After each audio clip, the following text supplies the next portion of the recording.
गिरफ्तारी नहीं हुई, जो पहला दिन एक्यूज सरेंडर करके वो बेल हुआ है। यही अफसोस की बात है कि एक्यूज गिरफ्तार नहीं हुआ है और वो टीएमसी के झंडे के सहारे निकलकर बेल में घूम रहा है आराम से। अगर वसीम का कहना ये है तो महिला कहां पर है, महिला के स्टेटमेंट लिए। अगर महिला बोल देगी कि ये कांग्रेस की गुंडागर्दी है तो हम लोग ये केस को फर्दर प्रोसीड नहीं करेंगे।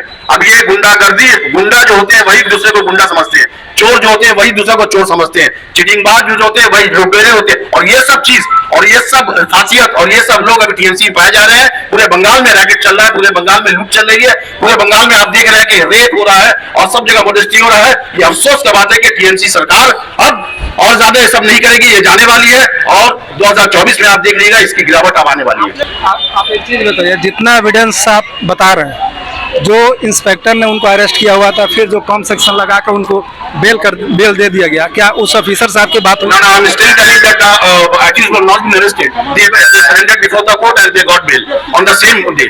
This is very unfortunate incident on behalf of. कि आरबीआई के सामने जो औरतें मनी एक्सचेंज का काम करती हैं, जो सुबह से लाइन लगा के कुछ चंद पैसे कमाने के लिए जो है, उनको वसीम बोलकर एक लड़का है और उसके सहकर्मी जो टीएमसी करता है और जो 45 नंबर वार्ड में भी नहीं रहता है, वो हावड़ा में कहीं रहता है, उसने जो है वो हफ्ता वसूली या रोज की वसूली के लिए जो है उसके उन लोगों के पास कई बार जा रहा था। 22 तारीख के दिन जो है वो झमेला हुआ और उनको उस दो महिला को है जो वो छाती पे जो है अस्तूरा मार देता है।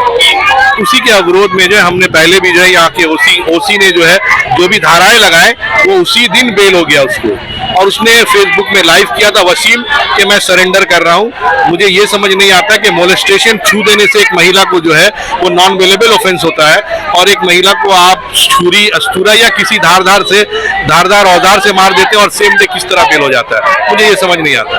थाना से कोई आश्वासन नहीं है, थाना तो प्रेशर में है, क्योंकि आप जानते हैं कि थाना तो टीएमसी के बोलने पे चल रही है, क्योंकि वो लड़का खुद टीएमसी करता है, तो थाना क्या आश्वासन देगा? अगर थाना आश्वासन देता तो आज वो लड़का जेल के अंदर होता और ये करने की कोई जरूरत नहीं होती। तृणमूल का नेता है, कर्मी अपने आप को तो नेता बोलता है, लेकिन एक और इम्पोर्टेंट बात आपको बताऊं कि इस वार्ड के जो तृणमूल के अध्यक्ष है, उन्होंने थाना में लिख कर दिया है कि वो लड़का इस वार्ड का नहीं है, फिर भी जो है थाना कुछ कर नहीं पा रही है। तो ये समझ नहीं आ रहा है कि किसका हाथ है उसके ऊपर, कि थाना जो है वो एकदम बेबस, लाचार और अपाहिज की तरह है। क्या लगता है कि ऊपर से नेताओं का फोर्स मिल रहा है? बिल्कुल नेताओं का फोर्स नहीं तो आप बताइए ना भाई, महिला को छू दे अगर वो महिला कंप्लेन कर देती है तो वो नॉन बेलेबल ऑफेंस है। एक महिला कंप्लेन, पहले तो एफआईआर नहीं लिया जाता है, फिर एफआईआर लेते हैं, एफआईआर में धाराएं ऐसे लगाते हैं कि सेम डे बेल हो जाता है। तो बड़ा अफसोस का मसला है। ने जो है इनको बोल रखा है अभी आज से 8 दिन का फिर हमने समय दिया है कि अगर थाना धाराएं नहीं लगाती हैं, हमने हमारे लीगल सेल के कुछ वकील भी अंदर थे जिन्होंने धाराएं बताई है कि ये धाराएं आपको देनी चाहिए थी, तो उन्होंने आश्वासन तो नहीं दिया है, लेकिन हमने अपने तरफ से थाना के ओसी को जो है 8 दिन का समय दिया है। अगर नहीं होता है तो फिर हम डीसी सेंट्रल घेराव करेंगे और उसी समय फिर हम हाईकोर्ट में भी जो है ओसी के खिलाफ एक केस करेंगे। और उसके बाद फिर एक विक्टिम जाकर कंप्लेन करती है, कंप्लेन के बिना पर वो केस चालू नहीं होता है। हम लोग उसी के लेकर हम लोग वहां गए कि ये अत्याचार संदेश खाली से लेकर बड़ा बाजार तक आ चुका है। अब कहां तक बंगाल में ये होगा, तो इस पर उन्होंने आश्वासन दिया है कि जिस केस को शुरू किया गया है उस केस में हम लोग चार्जशीट देंगे, वो सेक्शन अच्छा सा देंगे और वहां पर हम लोग उसमें बहुत सीरियस है। मगर हमारा ये डिमांड है कि उस केस के अलावा वहां पर उसमें 164 जो बिफोर मैजिस्ट्रेट जो एग्जामिन होगा विक्टिम का, उसको सब विक्टिम को लेना पड़ेगा और मेडिकल जो है सब मेडिकल कराना पड़ेगा। उस करने के बाद और उसमें आप चार्जशीट से पहले आप उसमें सेक्शन ऐड करें जो सेक्शन ऐड नहीं है, और जो आसामी जो एक्यूज नेम और ज्यादा फर्दर है जिसको नहीं पकड़ा गया या जो नहीं सरेंडर किया उसका नाम उसमें घुसाया जाए। तो ये आश्वासन हम लोग दिए और उसमें वो राजी हुए हैं कि हम लोग करेंगे। अगर वो नहीं करते हैं तो हम लोग ये प्रोसीडिंग्स को आगे फर्दर ले जाएंगे और इससे हम लोग पॉलिटिकली भी इसको ले जाएंगे और लीगली भी इसको ले जाएंगे। किसी की गिरफ्तारी नहीं हुई, जो पहला दिन एक्यूज सरेंडर करके वो बेल हुआ है। यही अफसोस की बात है कि एक्यूज गिरफ्तार नहीं हुआ है और वो टीएमसी के झंडे के सहारे निकलकर बेल में घूम रहा है आराम से।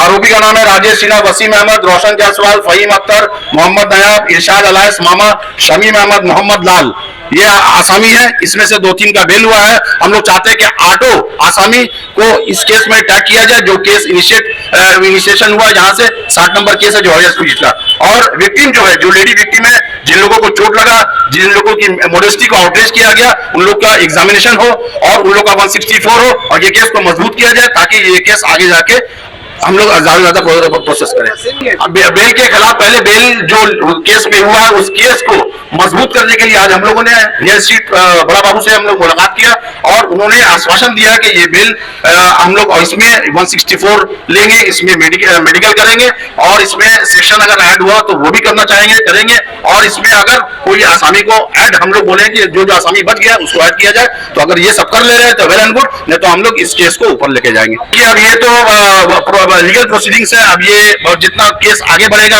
वो समझ में आएगा कि क्या हो रहा है, मगर एट प्रेजेंट पुलिस का रोल क्वेश्चनेबल है। पुलिस को चाहिए कि ये केस को ज्यादा सीरियस लिया जाए और पुलिस ने ये आश्वासन भी दिया कि पुलिस ने ये कहा भी है कि वो बहुत दुर्घटना वाकया है जो कि सीसीटीवी से देखा गया and this is very unfortunate incident.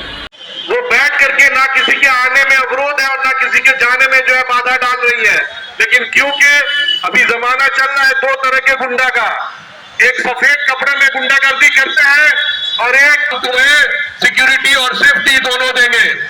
शर्म आता है मुझे आज ये बोलते हुए कि तमाम पुलिसकर्मी जो अपने सर से वो कैप उतार कर रख दीजिए, क्योंकि उस कैप में जो एम्बलम या लोगों जो बोलते हैं हम लोग वो एक शेर का है, लेकिन आप लोग शायद अपने कर्तव्य को भूल गए हैं शेर के। ममता बनर्जी खुद एक महिला है, संदेश खाली में जो हुआ वो भी एक महिला ही के साथ हुआ, मणिपुर में जो हुआ वो भी एक महिला के साथ ही हुआ। तो अब हिंदुस्तान में जो है मोदी और ममता का एक ही राज चल रहा है कि किसी भी तरह महिलाओं को, बुजुर्गों को, दलितों को, मुसलमानों को कुचला जाए, क्योंकि उनकी आवाज उठाने वाला कोई नहीं है। लेकिन ये आवाज तब तक उठकर जिंदा रहेगा जब तक राहुल गांधी रहेंगे। राहुल गांधी ने एक आवाज उठाई है, न्याय का हक मिलने तक, न्याय का हक तब तक ये लड़ाई जारी रहेगी। आप सब सुन ले कान खोल करके, हेयर स्ट्रीट पुलिस स्टेशन थाना, जो आपको नाम इम्तियाज भाई ने बताया कि टीएमसी का बोर्ड लगा लेना चाहिए, टीएमसी का बोर्ड नहीं, हेयर स्ट्रीट एटीएम लिख लेना चाहिए, एनी टाइम मनी, क्योंकि आप थाना को सिर्फ पैसा चाहिए। ये फर्क नहीं पड़ता है कि आप पैसा किसी को मार के लाए, किसी से छीन के लाए या किसी औरत की इज्जत को लूट कर लाए, कोई फर्क नहीं पड़ता, सिर्फ पैसा चाहिए। अभी अभी हमारे सीनियर लीडर अमिताभ दा यहाँ पे थे और मैं आपको बता दूं, अगर आप जो उन्होंने कहा मैं उसी को फिर दोबारा दोहराई है, जो पूरी ईंट से ईंट हिला देगा हेयर स्ट्रीट थाना का। पूरे कर्मी तो पीछे है, उनके पीछे पूरी कांग्रेस की कर्मी है जो चाहे तो कुछ भी जो है किसी के